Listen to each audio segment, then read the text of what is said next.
And thank you for joining us. I'm Emily Wilson, the Marketing Manager at Talenza. For those of you who don't know us, we are a recruitment agency that specializes in technology, digital, and business transformation talent.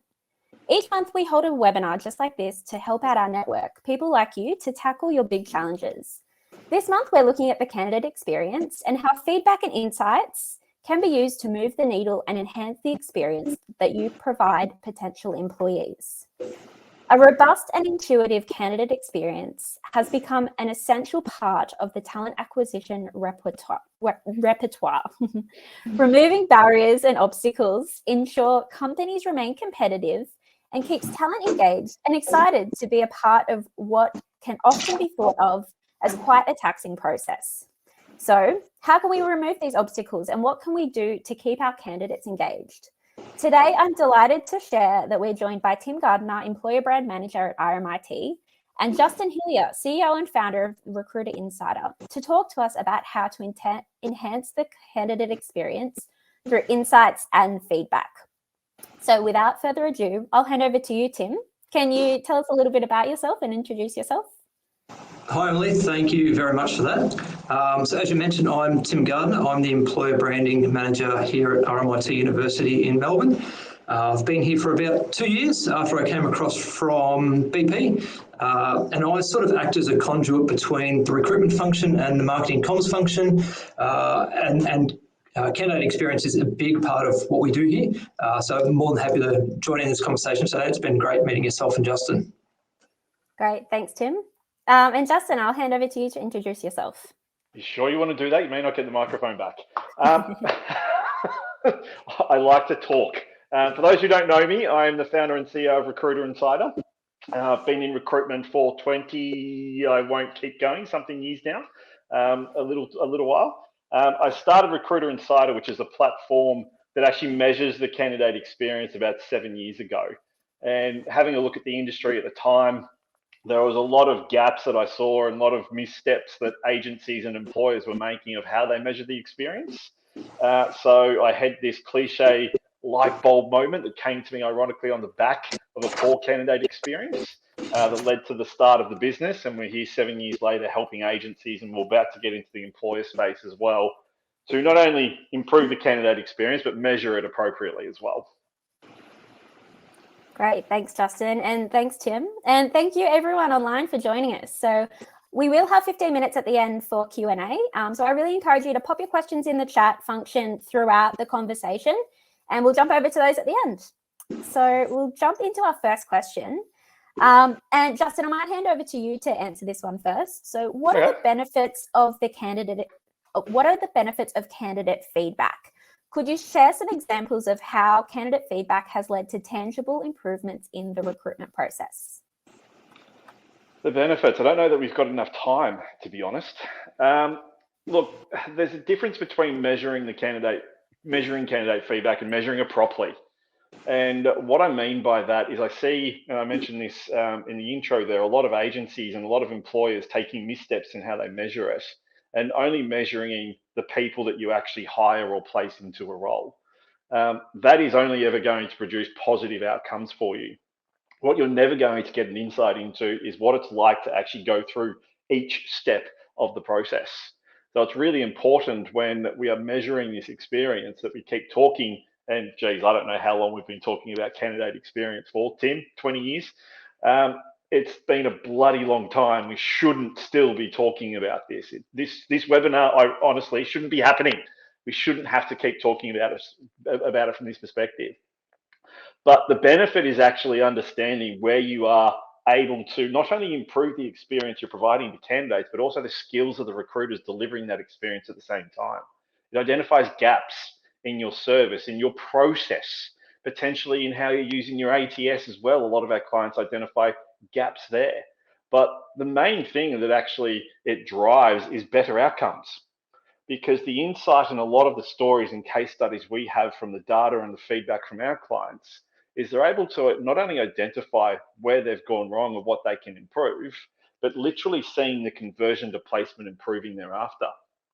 So one of the steps of the process that we measure and focus on quite heavily is the experience the candidate has in the hiring manager interview. how hiring managers actually deliver the experience to the candidate. Because what we've seen is that when they deliver that experience, all our scores are out of 100. It's quite a flat, simple, basic math equation that we use to measure 5 key areas. But when that experience is between 80 to 90 versus 90 to 100, the 90 to 100 conversion to placement is actually usually double that of 80 to 90. So the impact, not only on the candidate experiencing that 1 hour of what they usually seem as torture and hell in sitting in front of a hiring manager, but not having a positive experience, the hiring manager not understanding what their role in this process actually is, then greatly impacts your ability to secure the talent that's been put in front of you by your TA team or by an agency. So we've had clients who have taken this data back to their clients, this from the agency side going back into their client, the employer, showing them the gaps, training them on how to better run that process and engage with candidates and the types of information to share, and drastically improving the conversion rate. So that's great from an agency perspective. They're securing those roles for themselves, and obviously that fee that the employers pay, the candidate's getting the right experience in the job, but the employer's getting the talent that they so desperately want at the same time. So it has a huge impact.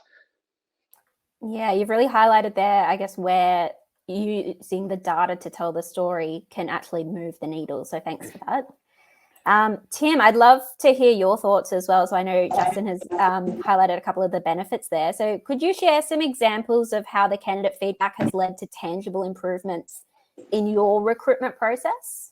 Yeah, so here at RMIT, we're always trying to get the feedback from the candidates. And one of the pieces of feedback wasn't something that we didn't do, but something we did do, and it's now been implemented a lot more. So we're a disability confident recruiter organisation, and through the efforts of the team, we had candidates on more than one occasion who didn't communicate that they had a disability because they didn't feel like they would get the best opportunity possible at RMIT. But at every stage, we give them an opportunity to say, do you have any accessibility requirements? And I think it was on about the third occasion, they actually said, look, I do. I wasn't comfortable sharing it at first, but now that you've asked me a few times, I know how genuine you are about being accommodating for those requirements. So once we sort of discovered how important that was to the candidate, we communicated that within the team. We trained the team up to show that importance. And now it's happened on more than one occasions where people still feel nervous about disclosing that, but it's ingrained in what the team do, and it's happened on more than one occasion now. So that piece of candidate experience, that candidate feedback has fundamentally changed what we do as part of our process. And now we're getting candidates feeling more comfortable disclosing any disabilities or any accessibility requirements. So just a small thing like that, just asking them frequently at every stage has made a huge shift in our processes. So that's just one example of how that loop has really impacted us. Yeah, absolutely. And I guess as well, like the interventions have come about because you've built trust, and then you could actually tailor that experience. So that's really interesting to hear. Thanks for sharing that, Tim. Sorry, Justin, did you have something else to say there? I just wanted to ask Tim actually on that point, do you use that information that you collected from those candidates, highlighting that great experience they've had of identifying themselves, to then take that back out to give everyone that kind of insight and build that trust from the get-go? Internally, yes, we do have a disability network within RMIT where staff who've wanted to join that network, they frequently get together and we share those stories. Well, they share those stories internally. We don't specifically call it out externally, but we do work with that internal network about how we can best communicate that and make sure it's authentic and tasteful in the way we do it. We don't want to toot our own horn, but at the same time, we want to do that continuous improvement. Internally, across the TA function, yes, we share that, but we didn't sort of put it out to the wider organisation because we don't need people to go, oh, that person started. We're not trying to call anyone out. Yeah, gotcha. Yeah, it sounds like a great story to tell, but yeah, I understand that. Yeah, it is a great story to tell, and it's the TA team's quite proud of that, especially part of that disability recruiter program.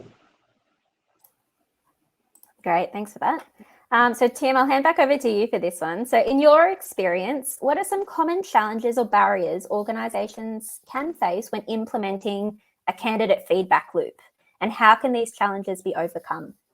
Yeah, so I think there's a few challenges. One of them can always be budget constraints, especially at the moment. But overcoming that is simply coming down to return of investment. As Justin's mentioned, when you can improve things like speeds of hire, quality of hire, attrition rates, dropout rates within the first few months. Right now, I'm hearing a lot of recruiters talk about candidates having multiple offers on the table at the same time. If you have a bad experience, they're going to assume that's what it's like inside the organisation. So if you can improve that using the feedback that you get, that return on investments is there. So that helps with getting that buy-in from upper management, getting that budget approval. So that's always one of the tough bits. Selecting which vendor to use. Yes, you can use a free option, but that comes with its own limitations. If you're just putting out surveys, you'll get some feedback, you'll get some anecdotal feedback, but you won't be able to analyse it like you would with a proper software solution. Some things are better than others, and look, free feedback is better than nothing, but I think the challenges of getting that right investment are one of the big challenges. Getting the buy-in of the TA team can be a challenge as well. It's not a mechanism for the candidate to say what the recruiter did wrong, and there has to be trust within the recruitment team. That's not what this is about. This is about continual improvement. We're not here to find out if the candidate had a bad experience. We're not trying to pin it on anyone. It's continuous improvement, and communicating that along the stages is critical as well. And I think to overcome that, it's that periodic review of the data, sharing internally, sharing any stories, any improvements, showing that continuous improvement, I think, is one of the best ways to overcome it, and being consistent with that. Yep, consistency is massive, but I really like what you've said there about the continuous improvement. I mean, capturing these data points, like you said, it's not about pointing fingers. The whole purpose of it is to improve and make it better for candidates, learn something as an organisation. Thanks, Tim. Justin, I'm going to hand over to you for the next question. Are there any touch points that you deem to be more powerful than others when it comes to collecting feedback? And on the contrary, are there any that you think don't work as well? I'm sure you have some strong perspectives on this as a builder of a tech platform. Yeah, look, it's interesting because when the cliche story that I mentioned at the beginning of how I came up with the whole idea for Recruiter Insider and how we would measure it, literally looked at the whole entire process of recruitment. It was a recruitment rainbow that I had come in contact with a company I worked at years ago. And my mind, it was this half semicircle of a speed dial, and my mind just went bang, all the different steps of the process. We need to measure them all. But the more I looked at it, the more I realized that feedback, or asking for feedback at every single stage, like literally every single engagement point of the process, is fraught with danger. And the main reason for that is you start to get survey fatigue. So you need to be really conscious of the volume of feedback that you're collecting, because if you start diluting the volume, you start diluting the effectiveness and the ability and insights you have thereafter. So the way that we approached it was to look at the actual contact points where a human is talking to a human. This might be surprising to everyone out there. We're all in recruitment, but human to human is what recruitment is about. We're about people. So it's about those people connections and actually measuring that experience. Because measuring the experience with technology is completely different than measuring the experience with a person. The experience with technology you can measure by conversion rates and time spent on a page, or click-throughs, or all these kind of different metrics that online are laid to do. But the experience with an individual is so different. So we looked at the different touch points, and the early stages of websites or screening or anything that didn't come into the equation. So it was when they literally have an interview. We're reviewing the hiring interview process, and then post-placement, making sure that we're getting feedback there to understand whether the expectations set through the hiring process are actually now what they're like in reality. Because what we have found also over time is that, be it an agency, be it a hiring manager, the employer, they set expectations at one point on a particular thing, like what the job is going to be like, or the culture of the company. And then the person starts and it's totally different. And where Tim mentioned before, you start to get turnover attrition rates, first 30, 60, 90 days, people start to leave because the expectations haven't been set. So measuring the right touch points where that kind of communication is in play are the most critical. Yeah, thanks for that, Justin. And I think as well, I guess like matching up that lived experience is something that you touched there, and it's really important. I appreciate that. Tim, I'll jump back to you for the next questions. How can technology and automation support the collection and analysis of candidate feedback? Are there any specific tools or platforms that you can recommend for effectively managing that feedback loop? I guess I'm going to have to say Recruiter Insider. So I guess technology and automation supporting the collection. Automation through your candidate communications is probably the easiest way to do it. Depending on your situation, for us, we can tailor the communications that candidates receive via Workday, and we can put links in there so that we can see what stage the candidate got to and get a survey based on that level of their application. So we can see if they got to phone screening, if they got to face-to-face interview, if they got to offer stage, and get feedback based on that process. As far as the analysis of the feedback, you can do the anecdotal reviews. You can look at the comments and sort of review them and say, all right, well, here we can see consistent themes. But once you start, I guess the more you invest into these tools and technologies, you start using AI to review this and look for trends, patterns, things like that, and it can start building those data touch points. With regards to tools or platforms, other than Recruiter Insider, what I would say is that there are quite a few out there. And like I mentioned before, usually something is better than nothing. Not asking candidates for feedback isn't the best solution. Just get it somehow. But make sure you do your due diligence when it comes to data security, data privacy, because if you don't and you go down the cheaper route without looking at that, you can do a lot more harm than good. If there are breaches or anything like that. So rather than just recommending a specific solution out there, I'd say do your own due diligence and do a bit of research and see what fits your problem. You may want something, as Justin mentioned, that goes all the way through to 30, 60, 90, 180 days and get that larger piece of feedback, because they're still almost a candidate even when they have joined. It sounds a bit silly to say, but candidate experience is very similar to customer experience. Even after they've purchased something, that you still need that feedback. And measuring what we're saying to what we're delivering is so critical. If what we're delivering isn't what they want, we should have told them that in the first place, because we're wasting everyone's time. So have a look at what your needs are and find the right solution for that. That's great, Tim, because actually that was interesting. It's still the customer experience, right? So you buy something from a shop, you hold the receipt, you can still get a refund. Candidate can do the exact same thing in the first 30, 60, 90 days. They're not in there yet. They're not solidified. They're an employee, but only on the books. Are they, though, in their head and their heart? That's where you want them.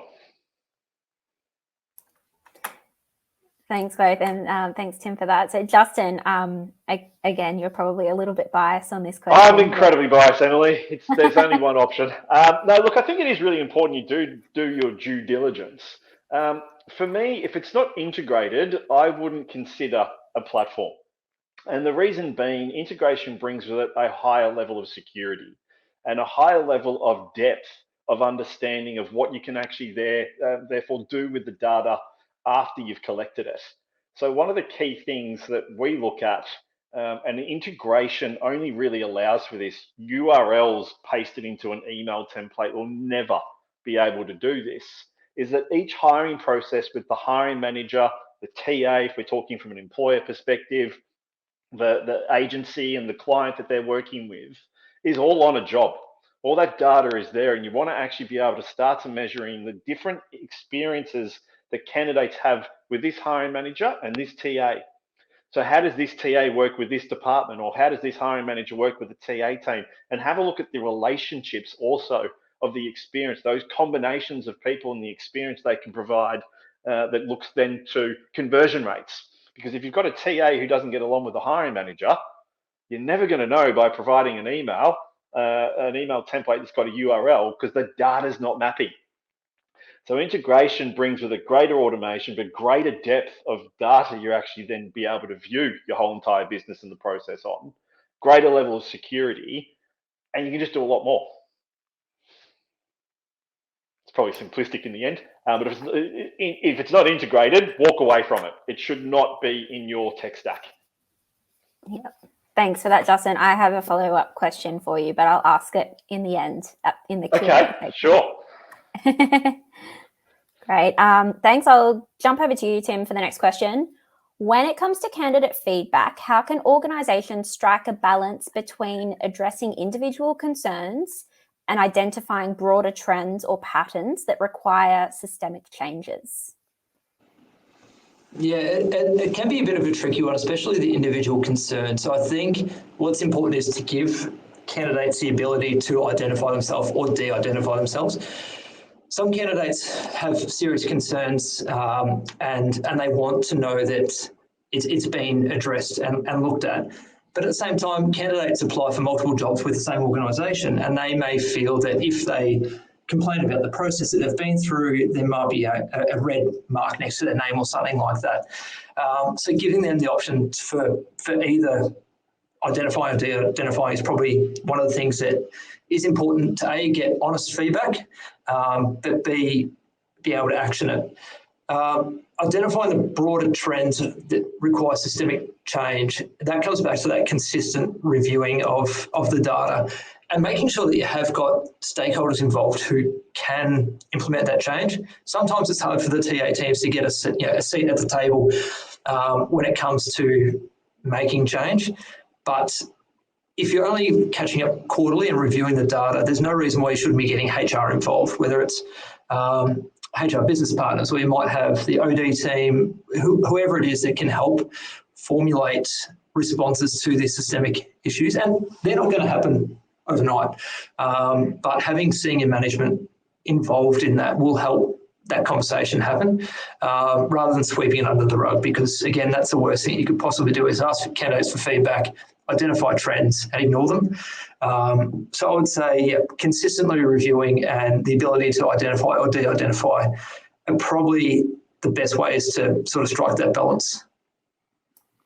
Yeah, thanks for that, Tim.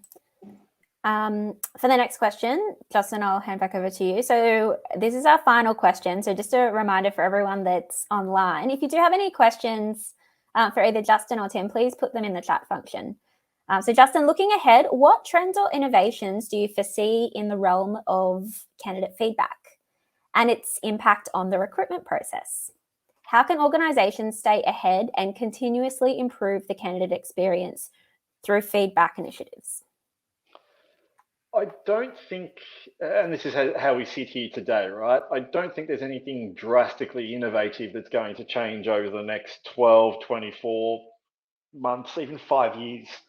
I think first and foremost, what employers and agencies need to start doing, if they're not doing it already, is measuring the whole entire hiring process, the candidate experience. Because if you're not, you're already behind. And that's an innovation for you in itself, to actually start collecting that feedback and understanding what is going right and what is going wrong. So if you're not measuring it, I'd dare to say, stop talking to candidates today. You should. Why are you talking to them? If you don't know what they're actually giving feedback on and what their experience is, I actually put a post up on LinkedIn this morning. There's agencies and some employees even that only ask for feedback at the placement stage or when you hire the person. I use an analogy often. It's like asking your husband or wife on your wedding night whether they love you or not. Total another waste of time. You should know the answer already.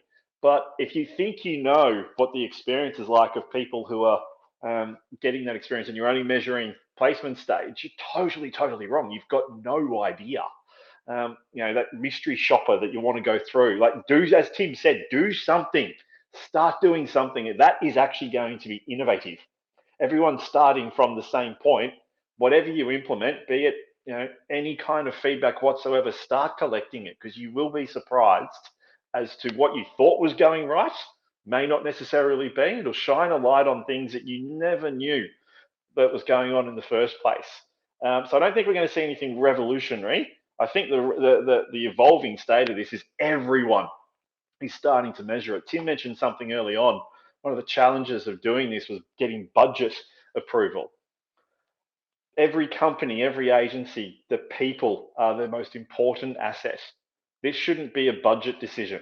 This should be, why didn't we start doing this yesterday?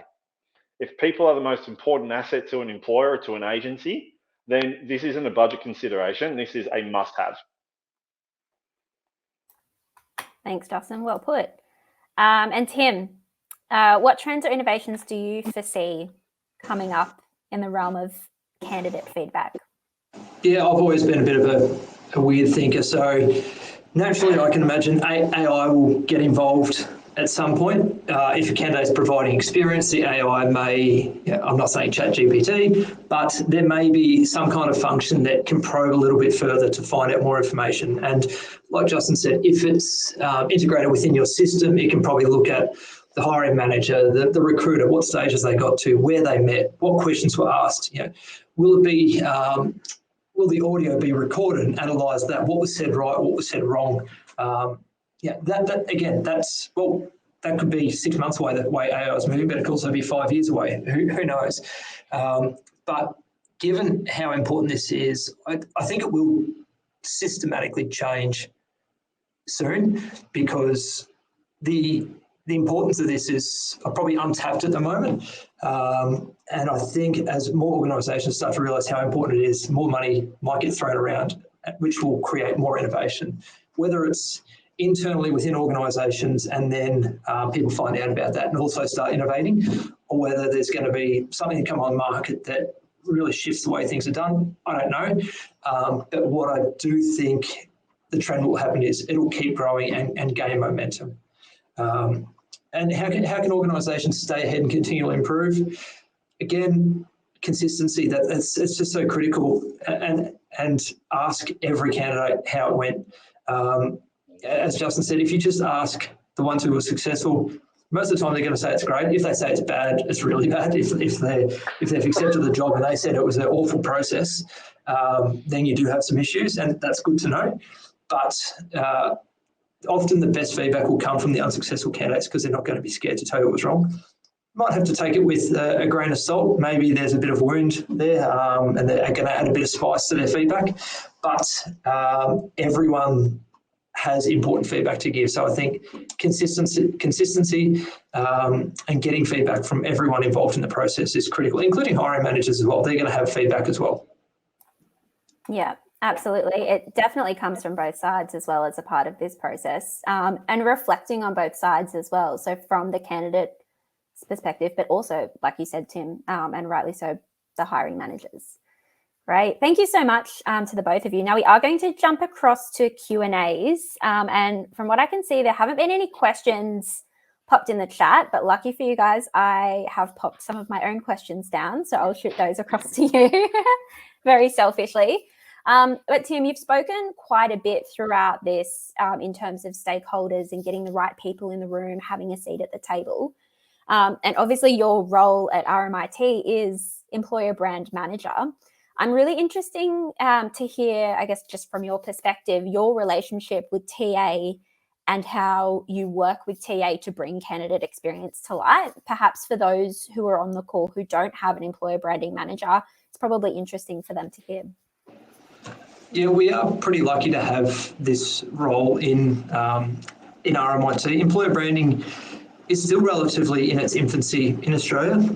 Across Asia, Europe and USA, every large organisation has a title like this because it is critical for those large organisations competing for the best talent. So I sit within the TA function, but I have quite a bit to do with the marketing and comms teams. When it comes to the candidate experience, pretty lucky that the TA team here really do care about candidate experience. We've got a shared talent support inbox where people can email if they've got any questions, if they've got any issues, any requirements or anything like that. And I'm across that inbox as well. So if there are critical issues, it can come to light pretty quickly. And then we can raise that in our weekly team meeting and sort of address that head on, again, for that continual improvement. And we're not out for a witch hunt to try and pick on any recruiter. Everyone here wants to do the best they can and provide the best experience possible. So we're pretty lucky in that instance. But as employer branding manager, it sort of sits with me that candidate experience is where it can be. Can we give every single candidate personalised feedback if they're unsuccessful? No, we can't. It's not really something that most organisations can do when we get hundreds of applications.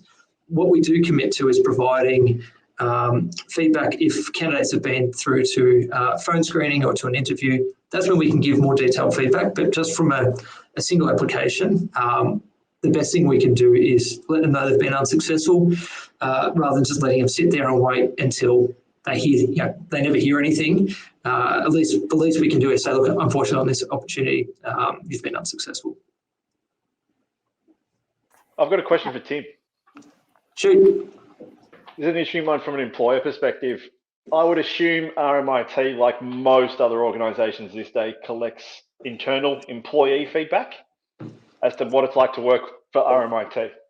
Yeah. So for all those who are out there thinking, I'd imagine most companies do this. Tim mentioned before the budget was a bit of a challenge in getting this across the line to get a tool in place. I don't see, and Tim, maybe your own perspective on this would be interesting if you pitch this internally to get a tool in place to measure candidate experience. Employee feedback is just as important as what I would dare say candidate experience is. You want the candidate to be an employee. You're measuring your employees of what it's like to work there.